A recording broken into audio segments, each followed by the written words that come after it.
Bonjour, nous sommes aujourd'hui en vacances et c'est vrai que nous sommes heureux de pouvoir nous retrouver. On a essayé de faire en sorte que vous ne soyez pas dépaysés avec un écran parce qu'il y aura beaucoup de choses à dire. Je vais essayer d'une manière ou d'une autre de vous parler de votre santé, mais surtout je voudrais que vous compreniez que la santé c'est vraiment sérieux. C'est vraiment sérieux. La santé est une chose sérieuse et c'est vrai qu'il faut le prendre sérieusement. Si vous voulez du bon résultat, prenez absolument votre santé, mais au sérieux. Alors, je voulais juste rappeler ce verset que vous connaissez déjà. Il dit, il y a 4 pôles de croissance et Jésus croissait en sagesse, en stature et en grâce devant Dieu et devant les hommes. Et vous savez tous que ce texte nous dit que Jésus croissait en sagesse, c'est-à-dire qu'il croissait mentalement, en stature, il croissait physiquement, ça c'est la forme et la santé. Vous pouvez voir ça dans une autre vidéo que j'ai fait sur la santé, je passe juste dessus. Il croissait aussi en grâce devant Dieu, donc ça signifie, il avait une croissance spirituelle, et en croissance devant les hommes, ça signifie qu'il avait une croissance sociale. Donc je récapitule 4 pôles de croissance que vous devriez avoir. Croissance mentale, croissance physique, croissance spirituelle et croissance sociale. Et comme ça, vous auriez fait la plénitude de la croissance. Mais surtout, aujourd'hui, je vais mettre l'accent sur la santé, la forme et la santé, c'est-à-dire la croissance physique. Alors, il dit ici, ce n'est pas comment tu es maintenant qui compte, mais comment tu seras plus tard. Ce n'est pas comment tu es qui a de la valeur, mais comment tu seras plus tard. Et c'est vrai que je reprends ce texte de Psaume 104, verset 14. Il dit que les plantes sont pour les besoins de l'homme. Je répète, Psaume 104, verset 14. Les plantes sont pour les besoins de l'homme. J'insiste dessus parce que c'est pas parce que je suis dans les plantes, c'est parce que c'est la meilleure médecine. En fin de compte, comme dit une personne que je connais, Maria Treben, elle dit que c'est la pharmacie du bon Dieu. J'aime bien cette phrase, la pharmacie du bon Dieu. Je vais vous parler en introduction d'une personne qui a fait une étude que j'ai trouvée super intéressante. C'est le docteur Hammer. Il est né en 1935, il est mort en 2017, donc il n'y a pas longtemps qu'il est décédé. Et un jour, il était sorti avec ses enfants, et je crois qu'il était en croisière ou quelque chose comme ça, et c'était en 1978, et il y a eu la mort de son fils. Son fils a été victime d'une agression par quelqu'un qui était ivre. Et c'est vrai que le père était là, et son fils est mort dans ses bras. Et quand cela s'est passé, quelque temps plus tard, il a déclenché un cancer des testicules. Et ce cancer va le pousser à faire une étude approfondie. Est-ce qu'il y a un rapport entre ce choc émotionnel qu'il a eu et le cancer qu'il a eu? Et il s'est posé la question. Et cette question l'a poussé à faire une étude sur tous les conflits biologiques et les perturbations des organes. Est-ce qu'il y a une relation réelle? Donc c'est ce qu'il va essayer de savoir.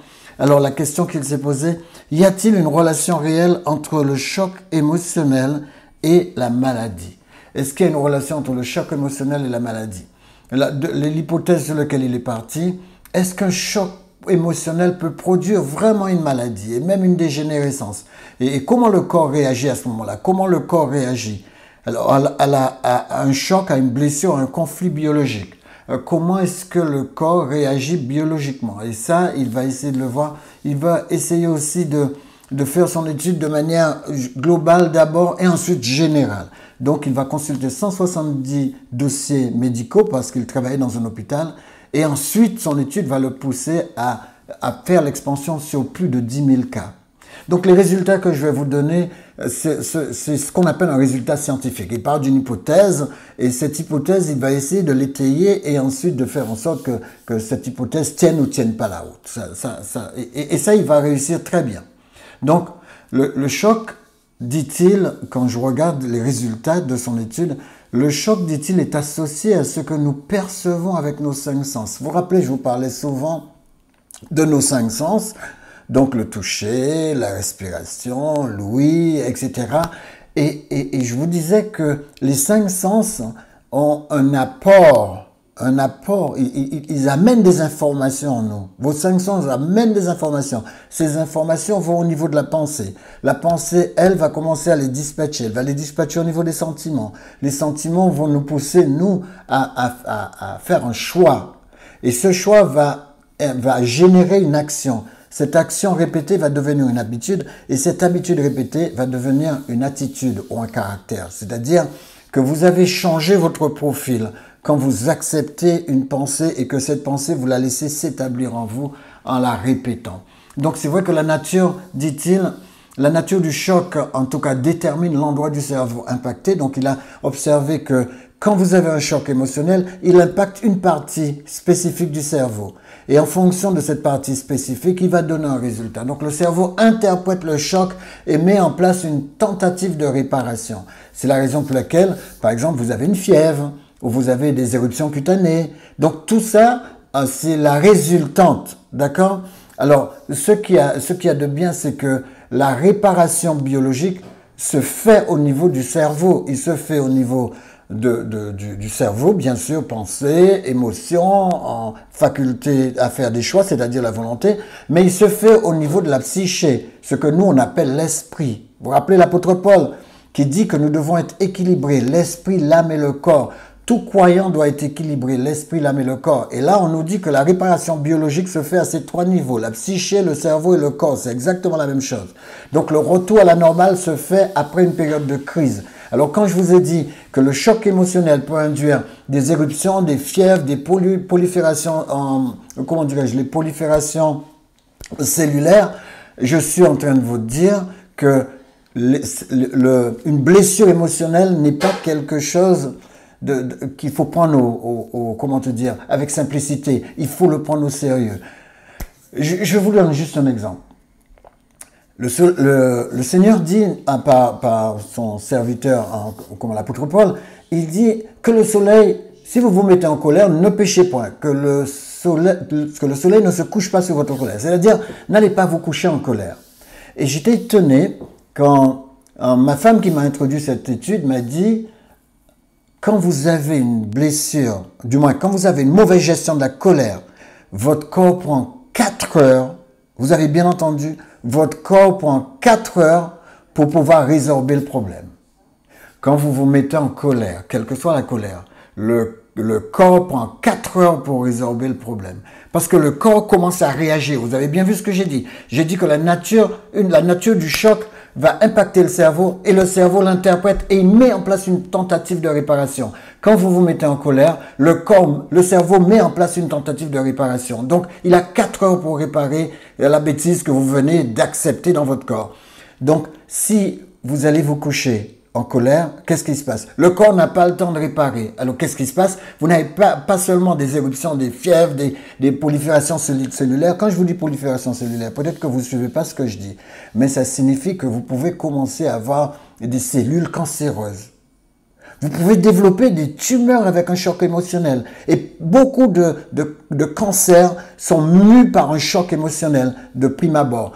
Il a regardé, sur les 170 dossiers qu'il a regardés, il a trouvé que quasiment toutes les personnes qui avaient un cancer avaient connu un choc émotionnel avant. Quasiment tous, j'ai pas dit tous, mais quasiment tous sous les 170 avaient connu un choc émotionnel avant. Un choc émotionnel auquel il n'avait pas porté attention. Ça pourrait être tout simplement une banqueroute financière, ça pourrait être simplement une crise avec leur conjoint. Ça pourrait être, je sais pas, quelque chose qui vous a affecté, quelque chose où l'école vous a appelé pour vous dire que votre enfant est tombé. Mais quelque chose comme ça a affecté ces personnes avant que ces personnes. Une chose qui affecte beaucoup aussi, c'est un décès.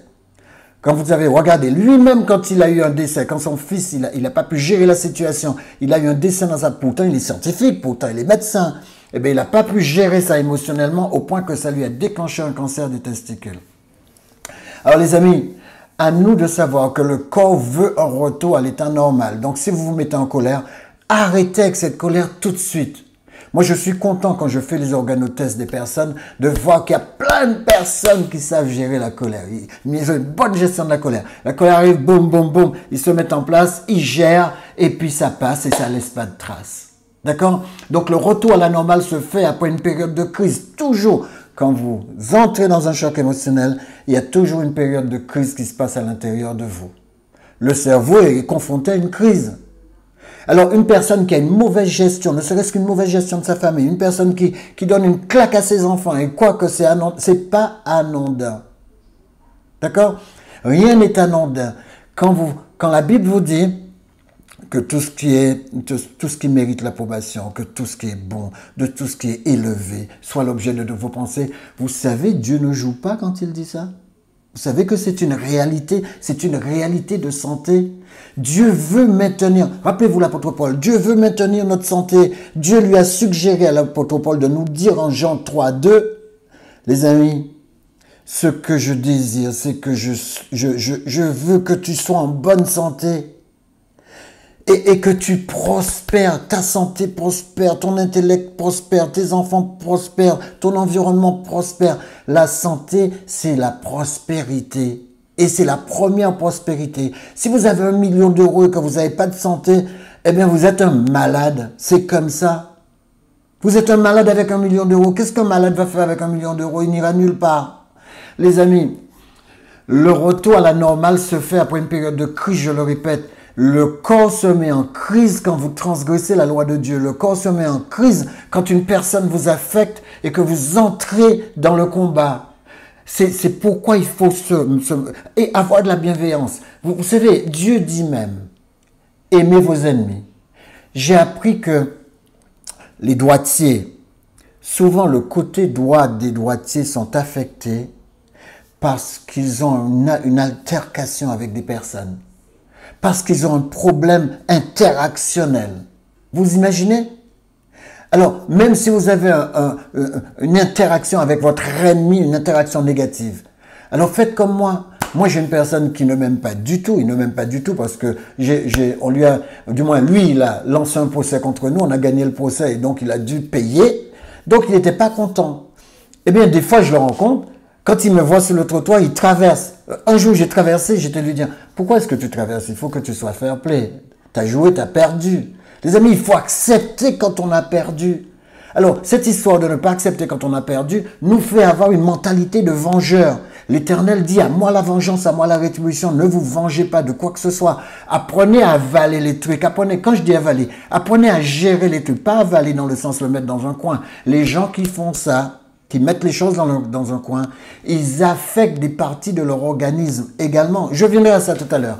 Mais pour terminer, ces programmes dont je suis en train de parler, ces programmes, ils sont aussi chez les animaux. Les animaux sont affectés et le cerveau, lui, entre en action pour pouvoir régénérer ces animaux et leur permettre de s'adapter et de survivre. Donc, il en est de même pour nous. Moi, je voulais simplement attirer votre attention. Je ne sais pas si vous voyez bien cette feuille de papier sur l'écran, mais si vous ne le voyez pas, je vais vous le dire. C'est simplement, je l'ai pris pour montrer qu'il y a beaucoup de phases différentes de conflits. Donc, cela affecte quoi? Le cerveau, et tout ce qui affecte, qui touche le cerveau, détruit aussi personnellement les cellules. Et quand il détruit les cellules, ça peut se transformer en tumeur cancéreuse. Mais c'est vrai que le cerveau a une phase de résolution, le cerveau se bat. Donc c'était simplement pour vous montrer, voilà les différentes phases de résolution, de conflits cellulaires à l'intérieur de nous. C'est pas important à savoir les détails, mais je vais essayer de vous initier un petit peu les détails. Il y a les parties du corps qui sont touchées, comme l'estomac, le duodénum, etc. Ces parties du corps sont touchées quand cela touche le cervelet. D'accord? Et c'est vrai aussi, d'autres parties sont touchées, comme le péritoine, quand les gens se permettent de garder des informations à l'intérieur. Moi, j'avais une amie, une très bonne amie, j'ai grandi avec elle, grandi avec sa famille, et puis j'ai vu à quel point elle a été consommée par le cancer. Tout ça parce qu'elle travaillait pour une fédération dont je tairai le nom, et cette fédération la payait mal. Mais non seulement il la payait mal, mais il lui faisait faire toutes les tâches, les basses tâches. Je pourrais dire besogne, mais tout ce qu'il ne voulait pas faire, c'est elle qui le faisait, et elle était mal payée, et elle avalait la pilule. Elle avalait la pilule. Pour elle, travaillant pour cette fédération, elle travaillait pour Dieu. Eh bien, le résultat, elle s'est développé un cancer du péritoine. Et moi, j'ai dû faire son enterrement. Donc, c'est pour vous montrer qu'il est assez dur pour les êtres humains de garder des infos à l'intérieur d'eux. Je ne vais pas faire une histoire. Un jour, je reviendrai sur ce tableau, mais je reviendrai dessus en détail pour montrer que les parties du corps souffrent. Et une dévalorisation de soi, par exemple, peut entraîner une destruction de certains organes. Je reviendrai sur ces organes avec vous sous forme d'image. Donc ici, on a par exemple, quand vous avez peur, quand vous avez des peurs, cela va affecter vos reins. Oui, quand vous avez par exemple des regrets, quand vous êtes tout le temps en train de marmonner de la tristesse, cela va affecter tout ce qui concerne vos surrénales. Et les surrénales sont très importants pour maintenir la santé. Donc, j'aurai l'occasion de refaire ces images avec vous. Mais maintenez ça. Par exemple, quand vous avez des angoisses, vous savez, la Bible dit, ne vous inquiétez pas. Quand vous êtes tout le temps angoissé, c'est votre estomac qui va prendre. Donc, j'avais pris ce schéma déjà avec vous. Je ne vais pas rester longtemps dessus. Mais c'est pour vous montrer que les différentes émotions nous affectent. Alors, qu'est-ce que nous savons? Nous savons que les cancers sont causés par la mutation de notre ADN. Ça, on le sait très bien. Nous savons que notre corps subit 10 000 mutations ADN par jour. C'est la raison pour laquelle il vous faut avoir de bons caractères, un bon comportement. Parce que vous pouvez influer sur votre ADN. J'aurai l'occasion de vous parler de ça une autre fois. Mais c'est juste pour vous faire un clin d'œil, pour vous dire que vous pouvez influer sur votre ADN en influant sur votre comportement. Aujourd'hui, vous ne maîtrisez pas la colère, mais vous pouvez apprendre à le maîtriser. Aujourd'hui, vous ne maîtrisez pas le deuil, mais vous pouvez apprendre à le maîtriser. Peut-être que vous ne maîtrisez pas la culpabilité, mais vous pouvez facilement apprendre à le maîtriser. Moi, je prends le temps, quand les gens viennent en consultation, souvent pour voir leurs différentes émotions et quelle en est la maîtrise. Il y a des gens qui maîtrisent très bien leur amour. Ce sont des gens qui sont fidèles dans un couple. Ce sont des gens qui comprennent que cette fidélité a une répercussion positive sur eux et qui construisent leur vie. Les gens qui sont infidèles, les gens qui sont tout le temps en train de cacher et faire des trucs dans le dos, eh bien, vous savez, eh bien, psychologiquement, ça se retourne contre eux, ça les touche. Donc, c'est vrai qu'il vaut mieux que nous soyons clairs dans la relation et quand Dieu vous dit « tu ne mentiras point », écoutez, tous ces genres de péchés vous poussent à mentir. Ils vous poussent à enchaîner sur le 7e commandement, mais ils vous poussent à enchaîner sur le 6e, sur le 8e, sur le 5e, et en fin de compte, vous finissez par discréditer Dieu. Discréditer Dieu, c'est un blasphème. Comment est-ce qu'un chrétien discrédite Dieu? En faisant ce que Dieu a dit de ne pas faire. Il se dit, moi je suis un citoyen des cieux, et il fait ce que Dieu dit de ne pas faire. Ça, c'est blasphémer. Les gens croient que le blasphème, c'est simplement dire un mot qui touche Dieu. Non, le blasphème va plus loin. Le blasphème est comportemental également. Donc, sachez que cela affecte votre propre psyché, vos propres sentiments, votre propre pensée, votre propre volonté. Cela les affecte. Nous avons, nous, en ce qui nous concerne, 37 millions de bactéries dans nos intestins. Et je dis souvent aux gens, faites attention à vos bactéries. Encore cette semaine, j'étais en train de faire des organotests sur certaines personnes et je leur ai dit, écoutez, vous mangez plus cuit que cru. Vous mangez beaucoup plus cuit que cru. Essayez de moduler, augmenter votre taux de cru afin que vous puissiez nourrir les bactéries physiologiques et non pas les bactéries pathologiques. Parce que nous, les bactéries pathologiques, on les voit. On les voit s'installer. Donc, vous avez tout votre corps quasiment est fait. La moitié de votre corps est fait de volume de bactéries. Alors, sachez que c'est parce que ces bactéries vous rendent service. Essayez de nourrir les bonnes bactéries en mangeant plus de choses crues, des fruits, des légumes. Je veux dire, quand vous prenez il y a des gens qui ne mangent que de la salade, mais il y a tellement de crudités. Mélangez les crudités. Faites en sorte de ne pas avoir de carence. Dites-vous que la diète, votre diète, ce que vous mangez dans votre assiette, compte dans 30 à 35% des cancers. C'est-à-dire que un tiers des cancers viennent de ce que vous mangez. Alors, ça peut être un bon plan pour aller à l'encontre. Et quand vous mangez, essayez de manger al dente, essayez de ne pas manger trop cuit. Vous savez, il en va de ce que vos yeux voient. Rappelez-vous que votre perception ramène à l'intérieur de vous des maladies. Si chaque fois que vos yeux regardent une nourriture, la nourriture, elle est affadie, elle est détruite par le feu. Vous avez des complètement molles dans votre assiette. Le cerveau n'est pas consentant. Il n'a pas envie de s'embarquer dans ça. Et quand vous avez fini de manger, le cerveau part dans un processus de réparation. Il essaie de réparer ce que vous avez fait rentrer dans votre corps. Les amis, faites entrer dans votre corps de la nourriture adéquate. Si vous ne savez pas comment faire, vous venez me voir, ça vous coûtera bien sûr, vous venez me voir, on prendra un temps, parce que mon temps a de la valeur, on prendra un temps pour que je puisse vous construire une diététique, vous expliquer l'alimentation, faire en sorte que vous puissiez repartir avec quelque chose d'applicable. Parce que si on vous raconte plein de choses sur la nourriture et que ce n'est pas applicable dans votre cuisine, ça ne sert à rien. D'accord? Donc la santé, c'est quoi? La santé, c'est la présence d'un bon système de défense de notre naissance à notre dernier souffle. Je répète, la santé est un bon système de défense de notre naissance à notre dernier souffle. Vous avez compris, je vais voir avec vous les systèmes de défense. Donc, l'angiogénèse, ce qu'on appelle le bon équilibre des vaisseaux sanguins, il faut savoir qu'il peut y avoir un excès et il peut y avoir une insuffisance. Quand vous avez un mauvais équilibre de vos vaisseaux sanguins, cela en excès peut induire des psoriasis, des cellules cancéreuses, de l'arthritisme, de l'endométriose, la maladie d'Alzheimer, des cirrhoses en plaques, l'obésité, etc. Quand vous avez une insuffisance au niveau cardio- et cervico-vasculaire, cela, au niveau du cœur, cela peut vous affecter, ainsi même que votre cerveau. Cela peut affecter vos artères, cela peut vous donner des attaques cardiaques. Aussi, cela peut affecter vos neurones, d'accord, au niveau du cerveau. Cela peut induire des pertes de cheveux, des pertes érectiles, des pertes, en fin de compte, de mauvais fonctionnements de votre corps. Alors, comment défendre sa santé? En 4 points.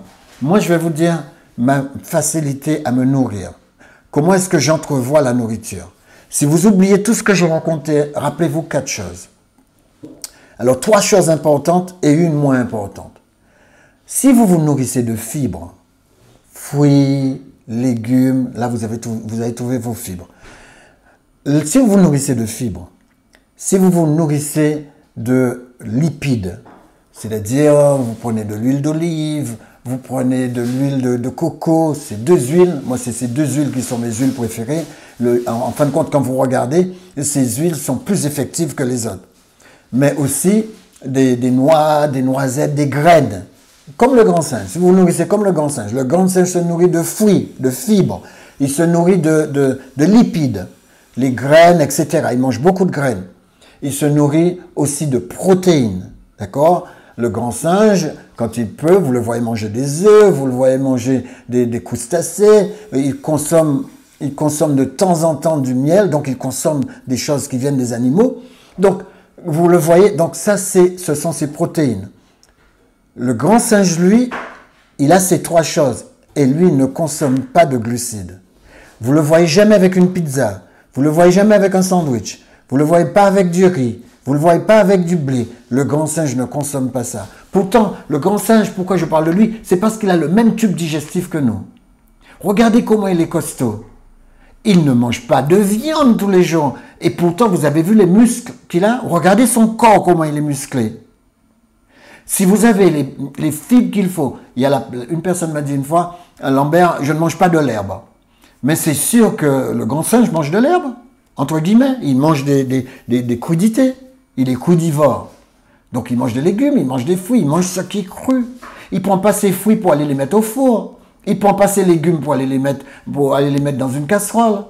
Alors si au moins vous utilisez la casserole, soyez parcimonieux envers vous-même. Prenez du temps pour vous-même. Et ce que vous devez faire, c'est comprendre que la nourriture qui vaut le coup, c'est la nourriture cuite à l'étouffée à 60 degrés. Si vous cuisez à 100 degrés, ce que vous mangez dans l'assiette n'a plus grand-chose. D'accord? Alors, défendez votre santé en 4 points. Bonne circulation sanguine, ayez de bonnes cellules souches, ayez une bonne microbiote, de bonnes bactéries, des bactéries physiologiques, et ayez un bon ADN régénérateur. Alors, on va essayer de voir ça ensemble. Notre corps se régénère, les cellules souches, rappelez-vous, ils se régénèrent. Les gens, ils doivent savoir que le foie, notre foie, quand notre foie est devenu gras et puis on a une cirrhose du foie, notre foie est détruite, il faut faire attention à cela. Ce qui peut vous empêcher d'avoir ça, c'est bien si vous l'avez, c'est passez me voir. Je vais vous dire où en est votre foie et ensuite on va mettre en place un processus pour que votre foie redevienne normal. Donc le foie gras se régénère en 1 an avec une nouvelle diététique, mais aussi avec de l'exercice physique. Mais il faut aussi l'accompagner de plantes, parce que Dieu a mis des plantes dans la nature pour régénérer. Si vous voulez régénérer du foie gras, vous avez un foie gras et vous voulez le régénérer, vous mettrez 1 an si vous faites que de l'exercice et une super bonne alimentation. Encore faut-il que vous sachiez ce qu'il faut manger. Mais si vous passez me voir, moi, le maximum que j'ai mis pour enlever le foie gras, c'est 3 mois. 3 mois. Il y a des personnes, en 1 mois, c'est fini. Les cheveux, sachez que le foie, votre foie se renouvelle. Lui aussi, naturellement, il se renouvelle en 1 année. Alors, si vous prenez le temps de ne plus le rendre gras, c'est pourquoi je dis en 1 an, non, il se serait déjà renouvelé. Les cheveux se renouvellent entre 2 et 7 ans. Tous vos cheveux se renouvellent entre 2 et 7 ans. Donc, vous pouvez avoir des cheveux beaucoup plus agréables. Alors, les globules rouges se renouvellent en 3 mois. Les globules que vous avez dans vos veines se renouvellent en 3 mois. Sachez que votre intestin, il ne faut pas le malmener. Dieu a fait les choses en sorte que l'intestin puisse nous aider à vivre. Donc, l'intestin se renouvelle en 4 jours. Il renouvelle 1 million de cellules par minute. Vous voyez comment le corps est extraordinaire, le corps se régénère. Ça s'appelle de l'homéostasie, le corps se régénère, le corps se guérit tout seul. Les muscles, eux, se renouvellent en 15 ans. Votre squelette se renouvelle, bien sûr, en 10 ans. C'est un peu long, mais si vous gardez le cap, vous mangez comme il faut, vous faites de l'exercice, vous faites ce qu'il faut, eh bien, votre squelette est renouvelé en 10 ans. Tout neuf, vous avez des os tout neufs. Alors, nous savons aussi que plus de 40 milliards de cellules donnent forme à notre corps. Vous voyez comment Dieu est extraordinaire, et 39 milliards de bactéries. Les amis, votre corps, c'est 50-50. Donc, disons que nous devons apprendre que la moitié de notre corps, c'est des bactéries et l'autre moitié, c'est le reste. C'est ce qui nous permet de marcher, de vivre, de regarder l'autre afin que l'autre nous trouve agréable, etc. Il y a une chose dont je vous avais parlé, je voulais reparler, surtout pour les messieurs par rapport à la prostate. Eh bien, pas seulement par rapport à la prostate, mais je parle pour les messieurs en leur disant, écoutez, vous voulez que votre prostate tienne le coup, il faut absolument que vous puissiez faire des exercices par rapport à cette prostate et surtout, apprenez aussi que si vous prenez un peu de tomate, vous coupez en tranches, vous mettez dans votre poêle à feu doux, vous mettez un peu d'huile d'olive, vous faites une sauce avec cela, ça peut vous rapporter beaucoup de lycopène et la lycopène, elle, va vous aider à reconstruire votre corps et surtout les gens qui ont des problèmes de prostate, ça va vous aider beaucoup. La tomate a de la lycopène, la pastèque a de la lycopène, le pamplemousse, les poivrons rouges, tous les fruits rouges, les goyaves, etc. ont de la lycopène. Essayez de vous pourvoir en lycopène. Deuxième chose, pourvoyez-vous en acide ursolique. C'est des agents de recomposition corporelle. Ils refabriquent votre corps. Vous avez plus de muscles, moins de gras, etc. Si vous n'avez pas d'acide ursolique, vous verrez, vous aurez des atrophies musculaires. Vous risquez d'avoir le diabète 2, le foie gras aussi, l'obésité, plus de cellules sanguines renouvelées. Vous imaginez, vos cellules sanguines auront du mal à se renouveler sans l'acide ursolique. Où est-ce que vous trouvez ça? C'est simple. Une bonne pomme, si vous pouvez l'avoir arraisonnée, c'est-à-dire le plus propre possible par rapport aux pesticides. S'il n'est pas propre par rapport aux pesticides, vous pouvez le mettre à tremper dans de l'eau toute la nuit. Le lendemain, vous le mangez. Eh bien, la peau de pomme, le canneberge, les fruits secs, tout ça vous donnera aussi de l'acide ursolique. Il y a encore le polyphénol qui peut vous aider. Parce que il est antioxydant, anti-inflammatoire, antimutagène, anticancérigène. Le polyphénol. Le polyphénol, c'est ce que les arbres utilisent pour se défendre contre les insectes. Quand il y a des insectes qui mangent toutes les feuilles d'un arbre, l'arbre produit plus de polyphénol, cela rend la feuille désagréable et les insectes ne consomment plus. Alors, si les arbres sont capables de se défendre avec le polyphénol, alors nous aussi, on en a besoin. Les amis, en quoi est-ce que vous trouvez du polyphénol? Les clous de girofle, vous en trouvez pas mal. Vous en trouvez 16 000 mg par 100 g dans le clou de girofle. Mais bien sûr, vous ne pouvez pas manger 100 g de clou de girofle. Mais dites-vous, vous trouvez ça dans la cannelle de Ceylan. 9 700 mg pour 100 g de cannelle. J'ai mis dans la marjolaine, dans le haricot, surtout les haricots azuki, tout ce qui est cru, vous trouvez aussi du polyphénol. Vous trouvez ça dans la menthe verte séchée, vous trouvez ça dans le poudre de cacao, dans les haricots usuels.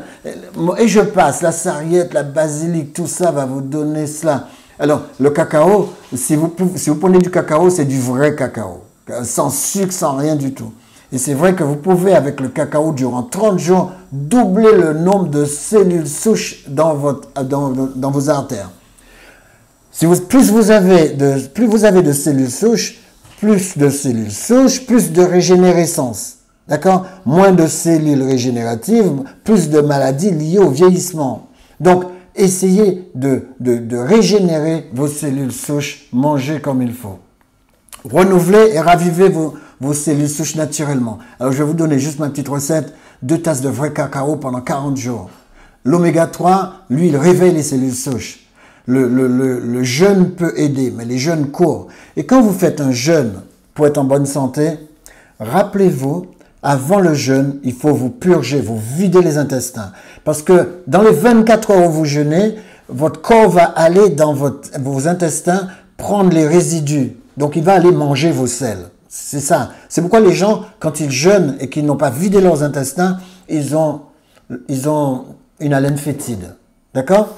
Alors, c'est à vous de stimuler vos cellules souches. Vous pouvez faire ça avec du bambou, du goji, des haricots verts, des épinards, de la pistache. Quand je dis pistache, c'est pas grillé, mais la pistache crue, les mangues, le thé vert, les céleris. Tout ça va stimuler vos cellules souches. Vous avez vu pourquoi Dieu a mis des aliments naturels pour nous stimuler? Et pour finir, je voudrais vous dire que la nourriture qui donne faim aux cellules cancéreuses et leur permet d'être détruites, eh bien, c'est la patate douce violette. Vous savez, vous pouvez trouver la patate douce violette si vous cherchez.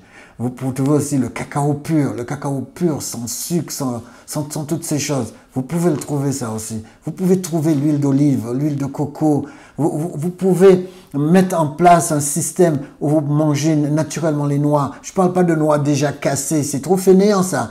Prenez les noix avec leur opercule. Ensuite, vous pourrez les casser, les consommer. Donc, vous avez un certain nombre, les capres. Les capres, je sais que beaucoup de gens ne consomment pas de capres, mais les capres peuvent vous aider beaucoup. Le thé vert, le vrai thé vert sans théine, ça, vous pouvez le prendre aussi. Et là, vous pouvez être certain d'une chose. Vous pouvez régénérer vos cellules souches et vous battre contre les cellules cancéreuses. Éternel dans le Père Céleste, merci. Merci de ce que tu as tout mis dans la nature. Merci de ce que tu nous demandes, Éternel, tu nous réclames, en nous disant dans le psaume 114 et le verset 14, que les plantes ont été mises pour les besoins de l'homme. Nous savons que tout ce que donnent les plantes, les fruits, les légumes, les légumineuses, mais aussi les oléagineux, tout ce que donnent les plantes, Éternel, tu l'as mis à notre disposition. Mais tu as mis à notre disposition des plantes pour aider à nous réparer. Donne-nous, Éternel, l'intelligence de nous tourner vers ta pharmacie, au nom de Jésus, pour ta gloire. Amen. Que Dieu vous bénisse, que Dieu vous garde. Je termine mes quelques jours d'escapade et je vous retrouve la semaine prochaine dans des conditions un peu plus normales. Que Dieu vous bénisse. À bientôt. Ciao.